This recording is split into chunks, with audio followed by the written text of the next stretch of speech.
Dulu tuh kayak yang nyari duit itu susah banget mas. Seorang anak mahasiswa saldo rekeningnya ratusan miliar. Jadi teman-teman nih yang lagi stuck nih, bisnisku kok nggak maju-maju nih, lunasin utang kok susah banget gitu ya. Coba.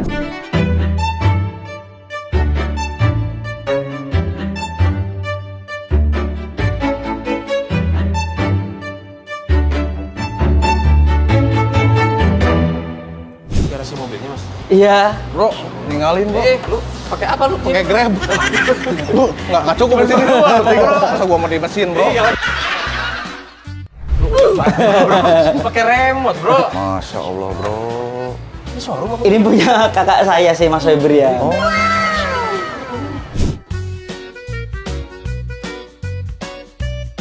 Mau berenang gini ya? Bukan. Selama ikan. Hei. Assalamualaikum Mas Febri. Assalamualaikum. Wah, ini yang punya rumahnya guys. Bisa nggak disuruh masuk mas? Guys, masuk guys. Pakai aja. Ah jangan mas. Udah nggak apa-apa pakai aja. Lepas aja. Tuh ini sayang mas. Ini kalau di rumah gua jadiin meja makan guys. Assalamualaikum warahmatullahi wabarakatuh Mas Febri. Waalaikumsalam warahmatullahi wabarakatuh. Alhamdulillah sehat Kang. Manggilnya Kang atau AA nih? Bebas lah. Ini saya lihat rumahnya ya Allah. Ini kayak rumah-rumah yang di istana-istana gitu ya. Ini luasnya berapa nih mas? Kalau luas tanah 1.500 kurang lebih. Terus bangunan? Luas bangunan 3.300. Ini soalnya ini lantainya aja ini Marmer ya? Marmer Iya. Meja makan saya pakai marmer mas Kang di rumah nih. Seriusan bener. Langsung aja lah to the point. Mas Febri, latar belakangnya tuh memang udah kaya seperti ini gitu. Dengar-dengar tuh anak dari supir bis Damri katanya ya. Betul, betul. Jadi saya aslinya dari Solo. Bapak saya sama bapaknya Mas Randu, sopir bis Damri. Kemudian saya sama Mas Randu ngerantau ya ke Bandung. Kita alhamdulillah diterima di Institut Teknologi Bandung. Saya angkatan 2002, Mas Randu angkatan 2003. Nah, meskipun dulu pas SD, SMP, SMA-nya saya jauh lebih berprestasi dari Randu, tapi pas kuliah kebalik. Jadi saya pas SD, SMP, SMA dulu memang selalu ranking 1 ya, nggak pernah enggak. Dan alhamdulillah pas NEM juga tertinggi se-Solo, se-Jawa nomor 4 atau nomor 6 ya waktu itu. Nah kalau Mas Randu ini kalau di SMA termasuk yang anak-anak yang sedikit bandelnya di sana. Terkenalnya anak bandel gitu ya. Tapi alhamdulillah begitu hijrah ke Bandung itu kedewasaannya berubah. Kalau anak masuk ITB kira-kira orang tua bahagia nggak? Bangga. Pasti. Bangga bahagia ya. Tapi yang terjadi saya ingat sekali ya, mama saya itu justru malah menangis. Waktu saya masuk ITB terus disusul Randu masuk ITB itu mama saya malah menangis karena nggak ada biaya. Saya sama Randu itu belum pernah keluar jalan-jalan keluar kota yang jauh sekali gitu ya. Biasanya anak kalau dari kampung ke kota itu pasti orang tua nganterin dong. Nggak mungkin enggak ya. Yang terjadi adalah saya sama Randu itu berangkat sendiri. Karena memang orang tua nggak ada biaya sama sekali buat nganterin. Karena kondisi waktu SMA itu, jadi memang bapak saya sakit-sakitan sampai beliau almarhum wafat. Sakit-sakitan terus, jadi memang nggak bisa kerja. Dan mama saya sebagai jahit baju ya. Jahit baju, daster, batik gitu. Jadi tukang jahit Ngobras. gitu. Ngobras. Akhirnya saya sama Randu kuliah di Bandung dan masih ada satu kenangan yang inget banget ya. Saya sama Randu itu kalau saya inget Randu zaman dulu, saya masih inget posisi wajahnya gitu ya. Bayangin kita naik kereta ekonomi nggak bayar mas. Kenapa tuh mas? Nggak ada duit, 24.000 padahal tiketnya ya. Masih inget nggak? Sembunyi di WC. Sembunyi di WC. Digedor-gedor WC sama ekonomi ini itu bohong. jangan diikutin ya teman-teman ya. Tapi ini adalah pengalaman hidup saya sama Mas Randu. Randu masih ingat nggak? Dulu Iyalah, ngumpet di WC. Bau. Kereta Ya. ekonomi, bayangin kalau ekonomi sekarang bagus, Ya. udah AC. Kereta ekonomi zaman saya sama Randu dulu kuliah tahun 2003 2004 itu bau sekali, panas, nggak ada AC-nya gitu. Bayangkan untuk beli tiket kereta yang waktu itu kereta ekonomi Kahuripan namanya. Nyampe di Bandung, kita nggak tahu mau tinggal di mana. Belum tahu ya itu Belum ya. tahu. Tujuannya apa gitu, Buta, ya. belum tahu Bandung itu seperti apa di mana. Tapi alhamdulillah Saya ucapkan terima kasih sama senior dulu SMA 3 Solo ngebantu kita menampung nampung kita gitu ya selama beberapa bulan. Akhirnya kita ngekos sendiri dengan akhirnya kita bisa ngekos dengan kosan yang cukup mewah. Mepet banget lah pokoknya. 750.000 setahun. 7 tahun. Masih ada nggak kosan segitu? Nggak ada. Nggak ada sebulan. Kebayang segini nih. Nggak, Sempit sebenarnya itu ada teman-teman ngontrak rumah terus ada spot dikasih triplek buat Kasih kita triplek kamar. buat kita. Kita jadi cuma nambahin dikit lah. Jadi Ada ini bisa lah dibikin kamar dikasih di triplek. triplek pakai itu. Jadi dulu kita tidurnya itu Tanahnya masih cor-coran ya? cor-coran. Cor-coran. Ya, Jadi tapi nggak kita ada bersyukur lah. keramiknya. Toilet di luar. Ya pasti. Nggak mungkin di dalam bro, segitu. Di luar rumahnya. Iya bener di luar rumah yang kita kontrak. Jalan yang kami pilih cukup berbeda. Kalau saya dengan kondisi yang seperti itu, saya dari kuliah saya sibuk bisnis. Karena saya merasa bahwasanya orang tua saya nggak sanggup biayain gitu kan. Akhirnya saya terjun bisnis. Randu juga sama sebenarnya bisnis, tapi dia nggak terlalu serius di bisnisnya. Dia lebih serius kuliah. Akhirnya dia lulus di Teknik Fisika ITB dengan predikat yang cukup terbaik waktu itu. Kalau saya drop out. Iya, kalau saya drop out. Tapi saya drop outnya bukan drop out yang memalukan, karena saya sudah ngambil SKS itu sampai 140-an SKS. Harusnya udah lulus. Iya. Bener nggak? Iya. TA-nya juga udah Tugas akhir atau skripsi juga udah selesai Mas waktu itu. selesai lah. Udah selesai. Mengundurkan diri. Saya mengundurkan diri atau drop out atau apapun itu karena waktu itu saya merasa bahwa saya sedang dalam menjalankan sebuah bisnis yang besar. Ya akhirnya saya jalankan 2007 sampai tahun 2011 dengan omset yang sangat besar sekali sampai saya diundang di Kick MD. Seorang anak mahasiswa saldo rekeningnya ratusan miliar. Tapi bukan trading loh ya. Bukan trading loh. Itu 2007 Anak mulai bisnis. anak mahasiswa. Sekarang Sekarang berapa itu ya kira-kira 2007 ya? iya 24. 4 tahun berarti mas prosesnya, 23. 2007 sampai 2011. Iya. Kira-kira Mas, kalau Mas di posisi saya, bisnis sedang besar sekali, terus omset segitu besarnya gitu ya. Kira-kira pilih yang mana? Kuliah atau bisnis? Karena kuliah saya itu beda dengan kuliah yang lain. Saya di teknik kimia itu ada satu mata kuliah lagi yang mengharuskan saya itu keluar dari Bandung. Sama seperti kedokteran koas. Nah, kalau teknik kimia ITB itu ada yang namanya kerja praktek. Jadi saya harus nyari pabrik di entah di mana gitu ya. Kayak magang lagi mas. Iya betul, saya harus magang, saya harus keluar meninggalkan bisnis saya 6 bulan dan itu nggak mungkin. Iya. Bisnis saya lagi naik. Nah, akhirnya saya harus memilih. Kalau teknik fisika ada nggak? Nggak ada. Nggak ada ya. Kalau teknik kimia ada. Namanya kerja praktek rancang pabrik. Nah, akhirnya dengan sangat berat hati ya nggak sampai lulus. Padahal tugas akhir skripsi udah selesai, udah sidang lagi. Dari situ saya bisnis macam-macam, naik turun, lebih banyak turunnya sih. Jadi kalau teman-teman nih, kalau yang mulai bisnis kemudian berat, naik turun, bangkrut, gagal lagi, coba lagi, ya itu semua pengusaha merasakan hal seperti itu. Itu saya rasakan sekali, mulai dari saya pertama berbisnis 2007 sampai sekarang. Itu naik turunnya itu luar biasa. Cuman yang saya pernah mengalami satu cobaan yang sangat berat itu 2013 Mas. Jadi sebenarnya bisnis saya itu udah settle, udah bagus gitu ya. 2013 saya itu salah gaul. Pergaulan di situ tuh mencari relasi dan lain sebagainya, tapi ternyata saya kurang dewasa. Gaulnya sama siapa? Siapa tuh mas? Gaulnya sama orang-orang bagus, orang-orang hebat gitu. Saya waktu tahun 2012-2013 itu ada klub supercar pertama di Indonesia. Oh iya.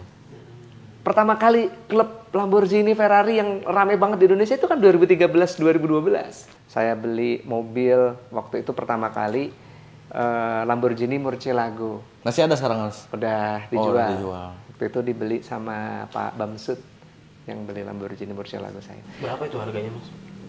2013? Murah sih, di bawah 5M lah. Murah. Oh. Ya kalau kita bandingkan dengan Lamborghini yang model-model sekarang kan beda sekali. Cuman memang Lamborghini Murcielago sekarang itu harganya udah nggak masuk akal. Jadi dulu sempat murah tapi sekarang nggak masuk akal. harganya. Jadi kalau Mas-Mas lihat mobil saya di bawah itu sebetulnya bukan liabilitas tapi investasi. Karena saya dari 10 tahun yang lalu main supercar, kemudian saya jual unitnya, saya belum pernah mengalami saya jual itu dengan harga lebih murah, belum pernah. Naik tuh. Iya, kalau Mas biasa jual mobil dipakai setahun, 2 tahun, 3 tahun, harganya naik atau turun? Turun ya. Nah, kalau supercar itu beda. Nabung itu Iya, kan ya. justru Investasi. investasi. Jadi kalau melihat wah mobilnya banyak banget nih, hisapnya gimana dan lain sebagainya, nah itu adalah bisnis. Jadi jangan dilihat itu adalah liabilitas atau kita bermewah-mewahan, tapi sebenarnya bisnis. Karena mobil saya memang keluar masuk. Kemarin ada beberapa unit Ferrari dan lain sebagainya, itu ketika dijual alhamdulillah untung semuanya. Nah, kembali lagi ke cerita yang tadi. 2013 saya ngelihat orang, waduh, orang-orang hedon semua lah. Ternyata saya levelnya masih jauh sama mereka gitu ya. Wah, mobilnya pokoknya Lamborghini yang terbaru dan lain sebagainya gitu. Dan saya melihat mereka semuanya ketika ngobrol itu, ternyata kebanyakan memang mobilnya, mohon maaf nih, leasing semua gitu ya. Cicilan semua gitu. Sedangkan saya waktu itu memang beli cash. Nah, saya tergoda, Mas. Akhirnya saya ambil, waktu itu kalap lah istilahnya kayak gitu ya. Saya ngambil Lamborghini Aventador, harga 11 miliar, 4,5 miliar DP-nya. Terus cicilan itu sebulan itu 275 juta. Nggak banyak. Sebulan 275. Nggak banyak. Cicilan. Nggak banyak, bro. Iya, kalau dilihat dengan penghasilan saya waktu dulu itu ya nggak seberapa gitu. Makanya langsung di ACC sama bank. Terus saya ngambil lagi Ferrari F430, Ferrari California. Terus Cicil semua itu? Cicil semua, Mas. Karena ditawarin terus sama itu bank yang banyak kita pakai lah gitu ya. Nah, itu tuh ditawarin terus, Pak, ambil dong ini apa namanya KKB, ambil. Wah, saya ngambil. Saya ngambil waktu itu Range Rover Evoque, Porsche, terus ngambil lagi, pokoknya total ada 5 unit mobil lah. Dengan total hutang itu sekian puluh miliar.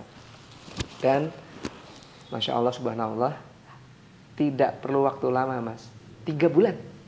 Apa tuh, Mas? Sejak saya pertama kali ngambil cicilan, yang terjadi adalah bisnis saya pokoknya dihancurkan sama Allah. Karena Allah Subhanahu wa taala berfirman dalam Al-Qur'an surat Al-Baqarah ayat 275, A'udzubillahi minasyaitonirrajim. Bismillahirrahmanirrahim. Alladzina ya'kuluna ar-riba la yakumuna illa kama yakumul ladzi yatakhabbathu asyaitanu minal mas. Dzalika bi annahum qalu innamal bai'u mislur riba wa halallahu al-bai'a wa harramar riba. Faman ja'ahu mau'izatun mir rabbih fantaha falahu ma salaf wa amruhu ilallah wa man ada faulaika ashabun nar hum fiha khalidun yamhaqullahu riba wa yurbis shadaqat wallahu la yuhibbu kulla kafarin asim. Artinya, orang-orang yang makan riba, mereka tidak bisa berdiri melainkan seperti berdirinya orang yang kemasukan setan karena gila. Karena mereka mengucapkan bahwasanya jual beli sama riba itu sama. Bahwasanya bank itu, konven syariah itu sama aja. Walallahul bai'a wa harrama riba. Padahal jelas Allah itu telah menghalalkan jual beli dan mengharamkan riba. Jadi riba itu jelas haram. Peringatan bagi pelaku riba di ayat ke-276-nya, yamhaqullahu riba wa yurbis shadaqat.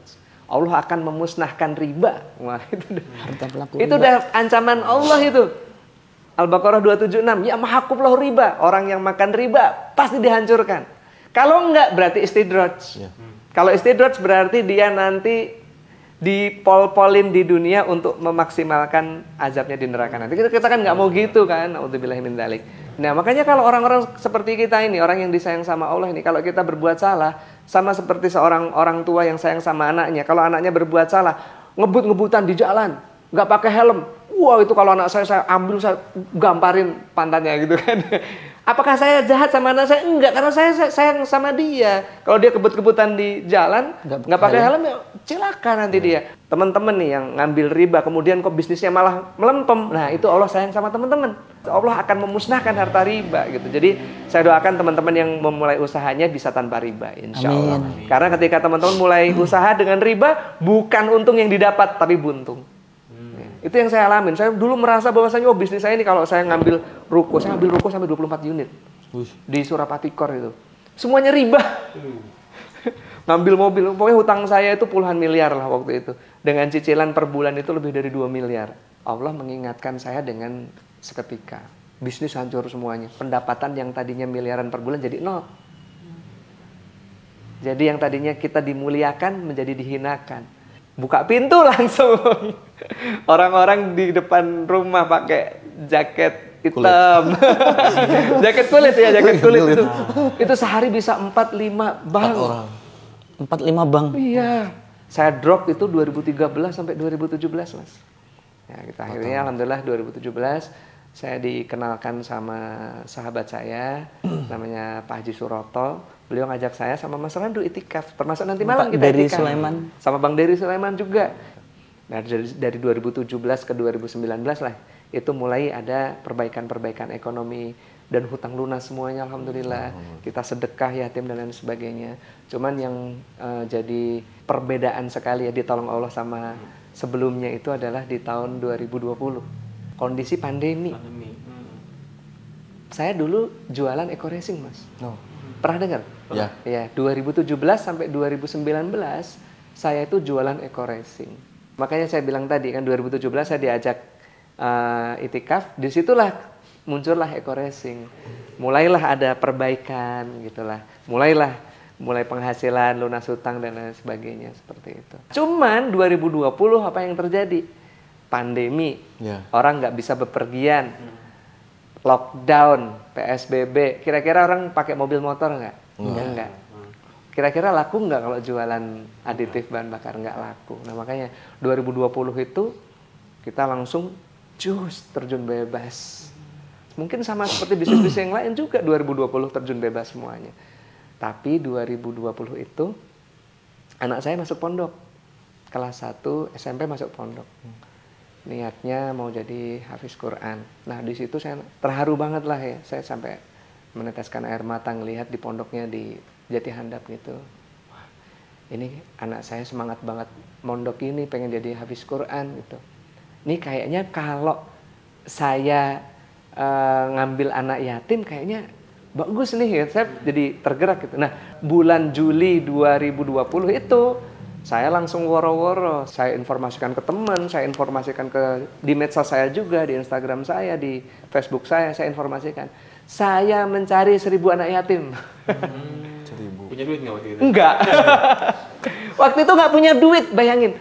Bisnis lagi nyungsep, lagi pandemi, saya jualan aditif bahan bakar, lagi lockdown. Nggak ada yang keluar ya, naik motor, mobil. Orang di rumah semuanya nggak ada yang beli gitu kan. Tapi saya memulai program yang kayak nggak mungkin gitu. Saya perlu 1.000 anak yatim, saya biayai. Akhirnya tahun 2020 itu masuk 34 anak, Mas. Karena nyari anak yatim tuh nggak gampang juga loh. Makanya banyak orang yang bilang saya punya sekian ribu anak yatim gitu. Mohon maaf saya agak sanksi gitu. Karena saya mencari anak yatim aja susah banget gitu.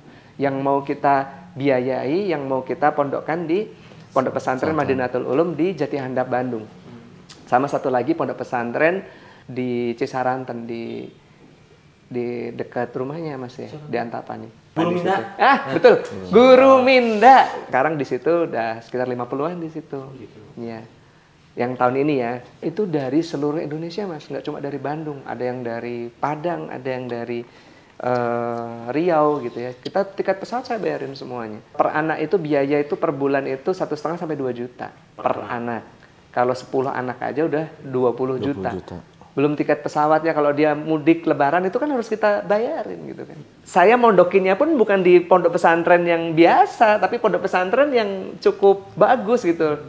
Di pondok pesantren yang anak saya mondok di sana juga. Ya ayyuhalladzina amanu in tansurullaha yansurukum wa yusabbit aqdamakum.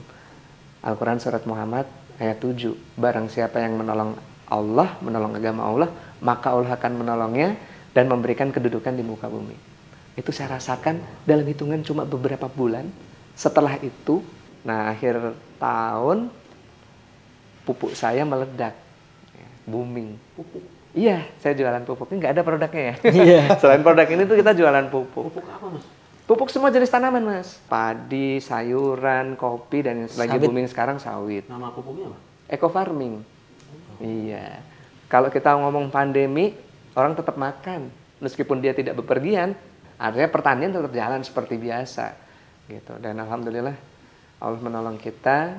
Pupuk eco farming ini booming sekali. Selain produk-produk saya yang lain, ya ini produk-produk yang lain. Gitu. 2021, nah saya mulai pembangunan rumah ini. 2021 ini cuma setahun ngebangunnya. Jadi gini Mas, saya kemarin Ustadz Lukmanul Hakim ke kantor, Ustadz Lukmanul Hakim Pontianak. Itu kan beliau terkenal sekali ya nyantunin anak yatim ya. Beliau bilang gini sama saya, Mas, Rasul itu bukan nyuruh kita nyantuni anak yatim, bukan, tapi memuliakan anak yatim. Barang siapa yang memuliakan anak yatim, itu nanti akan bersamaku di surga seperti jari telunjuk dan jari tengah. Apa bedanya menyantuni dan memuliakan? Menyantuni itu kita dulu mungkin sama lah gitu ya. Kalau kita ngelihat ada panti yatim, kita langsung minggir tuh. Ada duit berapa di dompet, kasih, terus tanda tangan, akad. Itu menyantuni. Seingatnya Mas, seingatnya. Atau mungkin kita pas lagi ada acara di kantor atau ada acara syukuran, kita jadiin anak yatim itu sebagai properti acara. Ustadz Lukmanul Hakim yang ngomong loh ya, saya jiplak beliau. Betul juga ya, jadi malu nih dulu kalau bikin acara-acara sering ngundang anak yatim cuma buat jadi properti nih di acara, cuma jadi figuran gitu ya di acara gitu. Nah makanya kita disuruh memuliakan anak yatim. Memuliakan anak yatim itu apa? Kita jadikan dia anak kita. Gitu. Makanya sejak itulah saya sama anak-anak saya itu sekarang totalnya udah 74. Itu saya salaman sama mereka. Kamu sekarang jadi anakku ya. Nanti biaya kamu sampai besar saya yang biayain. Kamu nggak perlu mikir biaya lagi. Yang perlu kamu pikir adalah kamu ngapalin Al-Quran, hafiz 30 juz, kamu sama ibumu bapak berangkatin umroh. Semuanya saya kasih. Dan alhamdulillah baru 2 tahun ini ya, itu udah ada anak itu namanya Ananda Niken, itu udah 17 juz. Waduh, makin semangat ya alhamdulillah. Jadi rata-rata sekarang udah di atas 5 juz dari total 74 anak. Nih Randu juga ngikutin, dia ngambil 20 anak ya. Kita ngomong 100 anak aja, itu sebulan berarti kita butuh biaya berapa? 200 juta ya. 1 bulan. 1 bulan, berarti setahun berapa miliar gitu kan. Ya itulah yang saya merinding banget itu ya. Dulu tuh kayak yang nyari duit itu susah banget Mas. Yeah. Susah nggak Mas nyari duit Mas? Nyari duit itu ya, sering ketipu orang. Ketipu partner bisnis gitu kan, ketipu gitu. Kalau Allah sudah menolong kita, merindingnya Mas, udah selesai lah urusan dunia. Itu saya rasain banget. Kenapa kok hidup saya berubah sekali selama 2 tahun terakhir ini? Yaitu saya bukan menyantuni anak yatim, tapi memuliakan anak yatim. Saya ambil mereka jadi anak saya, akad gitu, jadi anak. Kamu sampai dewasa, tanggung jawab saya. Gitu. Kalau hanya sekedar menyantuni, mohon maaf nih. Mungkin orang-orang juga banyak yang nyantuni anak yatim, tapi seingatnya, seada duitnya, ya kan. Tapi kalau kita muliakan, kita jadikan anak, itu jadi prioritas. Pengeluaran kita tiap bulan tuh. Silahkan teman-teman, kalau bisa mulai ngambil anak yatim ya, jadiin anak angkat itu ya, 1 aja. Nggak mahal kok, paling 1,5 juta sampai 2 juta gitu ya. Tapi nanti lihat bagaimana nanti baginda Rasul itu ya memberikan syafaatnya, nggak cuma nanti di yaumil akhir gitu ya, tapi dalam keseharian kita ini kayak kita itu ditolong, dibimbing gitu. Insya Allah gitu Mas. Sama bro. Insya Allah, saya pengen nanti setelah ini rezeki langsung bener loh. Pulang dari sini langsung kita cari anak yatim. Insya Allah. Lu kan yatim bro? Boleh, Tapi udah bukan anak, bukan anak. Belum balik sebelum. Nah ini juga teman-teman kalau yang lihat video ini, kalau ada anak yatim, saya masih nyari banyak gitu ya. Jadi saya kalau dapat, saya tuh punya ruko banyak, puluhan ruko, dan itu kebanyakan memang sudah disewa dari dulu sama beberapa bank dan lain sebagainya. Bayaran sewa itu memang nggak saya pakai sama sekali, saya untuk anak yatim gitu. Jadi kalau ada anak yatim yang mau saya biayain, nah boleh datang ke kantor saya, Best Corporation Syariah di Kompleks Surapatikor. Nanti bisa cari Mas Aldi atau Bu Retno. Ya nanti. Nanti insya Allah akan kita biayai sampai dewasa. Nah, buat yang duafa pun kita juga insya Allah kita mulai programnya. Jadi nggak harus yatim, duafa juga boleh. Tapi minimal hafal juz 30. Nah, ya. Minimal hafal juz 30 ya. Minimal Satu juz aja ya. Satu juz aja. Nah, kalau yang yatim nggak ada syarat. Asal mau ngapalin Al-Quran aja. Kalau yang yatim dari umur? Dari umur 6 tahun. Dari 6 tahun. Ya, kalau yatim dari umur 6 tahun sampai umur 13 tahun ya. Karena kalau sudah berapa tahun? Berapa tahun? Saya 17. udah bukan anak lagi. Jadi ada itu yang ke kantor itu ya minta beasiswa umur 17 tahun. Wah, itu bukan anak yatim lagi. Oh, berarti dari umur 6 tahun. 6 tahun sampai 13. 13. Ya. Kalau yang duafa ya itu juga mungkin bisa umur segitu juga atau umur kita lebih prioritaskan SMP SMA gitu ya yang berprestasi ya kita berikan beasiswa. Itu tadi salah satu rahasia ya dari Mas Febri. Tapi gini Mas, saya satu pertanyaan. Kalau misalkan, kan karena kalau kita ngambil anak yatim butuh biaya. Oke lah minimal 1.500.000. Nah sedangkan di luar sana ada yang memang buat diri sendiri aja nggak sanggup, apalagi ngebiayain anak yatim. Ada tips nggak selain rahasia sukses, misalkan yang nggak mampu untuk membiayai anak yatim? Selain itu ada nggak? Ngenalin anak yatim ke saya. Nah, Gitu ya, jadi pahala itu juga. jadi amal jariah. Jadi aman. Jadi anak yatim yang teman-teman kenalin ke saya, terus anak yatim tersebut saya biayai, pahalanya juga ngalir ke yang ngenalin. Masya Allah. Sanatnya masuk. Iya, Iya, ngalir juga ke yang ngenalin. Yang jadi wasilah amal kebaikan juga. Gitu, insya Allah. Gua nanti mau kenalin sama Mas Febri aja dulu. Boleh. Berkah-berkah. Lu udah sanggup bro? Hah? Lu udah sanggup? Oh iya, insya Allah bro. Insya Allah, Insya iya. Allah. Banyak cicilan sih lu. Belum buka kartu bro. Mas Rando, gimana nih Mas Rando nih? Ada yang mau di-share juga nggak? Mas Rando? Saya sebenarnya cuma ngikutin beliau aja. Saya belajar dari beliau itu teladan bagi saya. Dan ternyata saya berusaha mengikuti, saya ngambil anak yatim juga bener rezeki ngocor tadi sempat main ke rumah saya ya. Banyak beras di rumahnya loh. Berasnya banyak banget. Mari kita main sana ya. Iya. Berasnya banyak banget. Terus tadi ada tempat fitness gratis juga. Masya Allah. Ini adik kakak menjadi inspirasi buat kita semua. Luar biasa. Ya memang Mas, jadi kalau kita sedekah bahan makanan itu dibayarnya sama Allah itu kontan. Saya dari dulu sering sedekah, tapi sedekahnya uang gitu ya. Dan salah lagi sedekahnya. Ke ustadz-ustadz terkenal. Saya dulu kan dari dulu tuh pas lagi banyak duit dulu gitu ya, mainnya sama ustadz-ustadz terkenal, sedekahnya lewat beliau sampai miliar-miliaran gitu ya. Kalau kita mau terjun langsung gitu ya, itu Allah akan melihat gitu. Jadi nggak kita cuma nitip sedekah gitu ya. Nah ini mama saya kondisi sangat minus sekali ya. Ini yang saya masih ingat sampai detik sekarang. Kondisi masih minus. Saya sama Randu dulu, masih ingat nggak dulu kita zaman kecil kalau makan biasanya pakai apa dulu? Iya, satu telur aja dibagi. Ya, satu telur dibagi bertiga, terus nasi, sayur sop, tempe pakai kecap. terus pakai kerupuk gitu doang. Jarang banget kita makan ayam itu sebulan sekali ya. Makan ikan itu mungkin Idul Adha lah. sekian bulan sekali Makan gitu. daging. Ya, tapi dengan kondisi yang seperti itu, mama saya, semoga Allah selalu berikan kesehatan dan umur yang panjang buat beliau. Beras ya, satu karung gitu ya. Nggak mahal lah beras satu karung. Sekarang beras satu karung paling 50.000 5 kilo. Ya. Diplastikin kecil-kecil. Mungkin satu karung itu jadi 50 atau jadi apa? Dibagiin ke tukang-tukang beca. Nah, itu mama saya itu kerjaannya. Dari zaman kita susah. Nah, kalau sekarang ya jangan ditanya. Wah, bagiinnya ya berkarung-karung lah di rumah sekarang gitu. Allah Subhanahu wa taala berfirman dalam Al-Qur'an surat Al-Ghafir surat 40 ayat 79 dan ayat 80. A'udzubillahi minasyaitonir rajim. Allahul ladzi ja'ala lakumul an'ama litarkabu minha wa minha ta'kulun.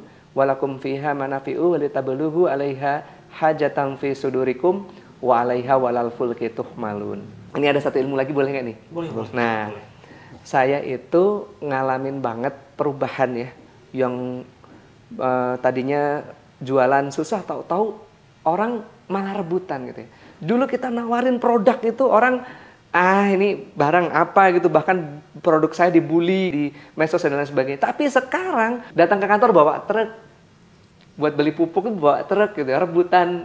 Ada ustadz saya, Ustadz Nasir Hafizahullah, lulusan Yaman di pondok pesantren yang nanti malam kita itikaf di sana. Beliau menyampaikan ayat ini, Mas Feb, Tahu nggak di Al-Quran itu banyak sekali ayat-ayat surat-surat yang tersirat, yang tidak nampak maknanya, yang dijelaskan oleh baginda Rasul. Contoh surat Yasin. Ada nggak di dalam surat Yasin, bacalah surat Yasin ini supaya urusan dipermudah? Nggak ada kan? Tapi baginda Rasul menyampaikan.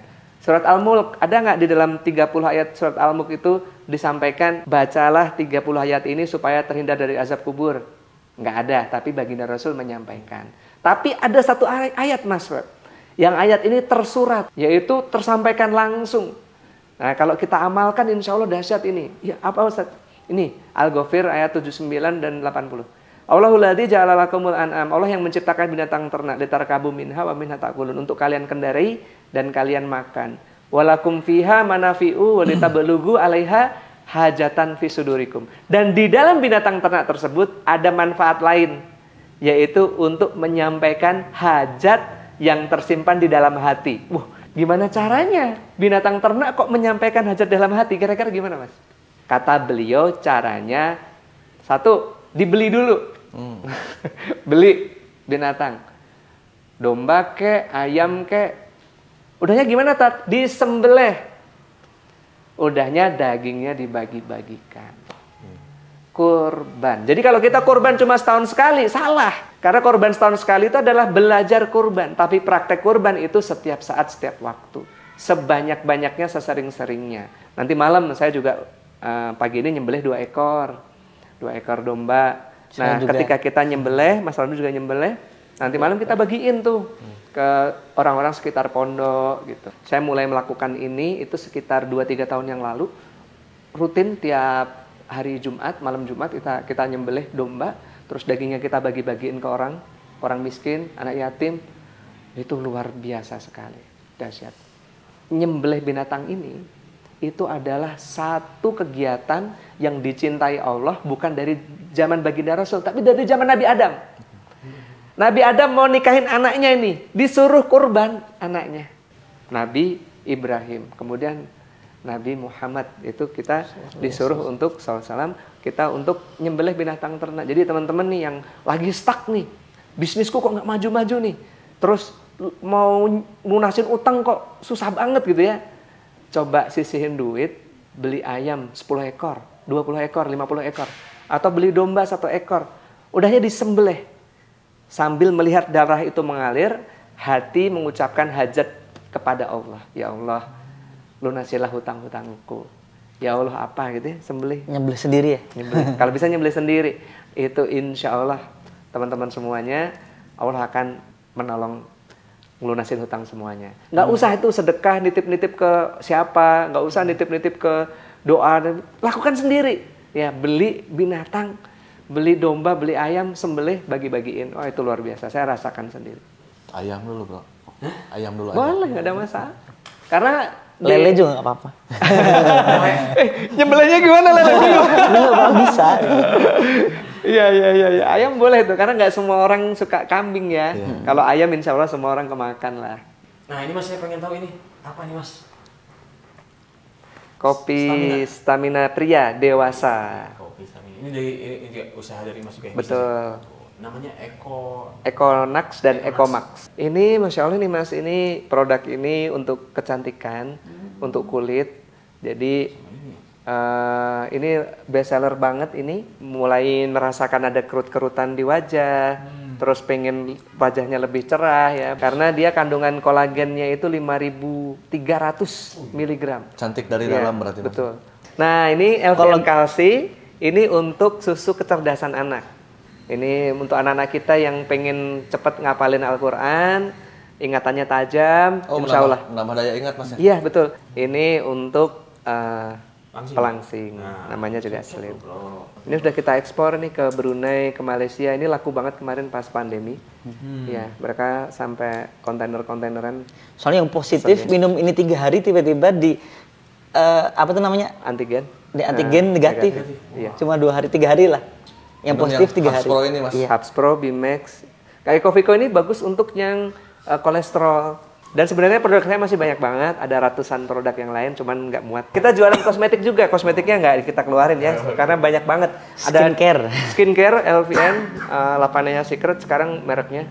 Itu ada day cream, night cream, serum siang, serum malam, peeling lotion, terus ada micellar water, ada body serum, ada sabun, macam-macam lah, banyak sekali. Ada parfum-parfum juga. Itu tadi kita belajar sama beliau, ternyata dari nol nih guys ya, dari nol, Dari minus, Pak. dari minus, Pak. Dari jalan kaki, Dari jalan kaki, Pak. Dari minus, dan sekarang alhamdulillah beliau dari numpang. sukses ini guys ya, Masya Allah. Itu tadi rahasianya. Terima kasih banyak Mas Febri dan Mas Randu.